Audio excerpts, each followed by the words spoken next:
খা পোল্ট্রি খা, খাইয়ে দাইয়ে মানসির মতো মানুষ হওয়া। আমার ছাগলটার মতো হোসনি। আমার ছাগলটা বাড়ি আসার আগে যা পারিস খাইয়ে নে। ও ছাগল বাড়ি আসলি তুই আর খাইতে হবে না রে। ড্যাডি আব্বা, 2 পিস মাংস সামনে রেখে কি করছো? আমাকে 1 পিস বারবিকিউ করে দাও তো। তুই আজকে আবার গেলি আইছি? আমি যে তোরে কইছি যা খাইয়ে সহ্য করতে পারবি রে তা তুই খাইস রে।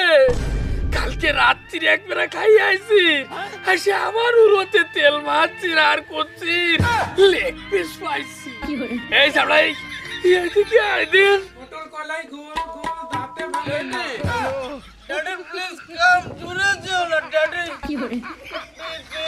প্লিজ। ও ছাগল, আমি দূরে সরিয়ে যাচ্ছি রে। তুই তো সোহে তারা দেখছিস, আমার সোহের সামনে চাউনে সরিয়ে যা কইয়া দিলাম। আর নাই ওই পিছনে কি দেখতে পাচ্ছিস, ওইতে কিন্তু তোর চামড়া ছাড়িয়ে ফেলাই দিব। ড্যাডি তুমি না অনেক ভালো, আমার জন্য এতগুলো কাবাব রেখেছো। ওরে আমার কপাল রে, ছাগল কোয়াই কি অটল কুমার গানওয়ালা।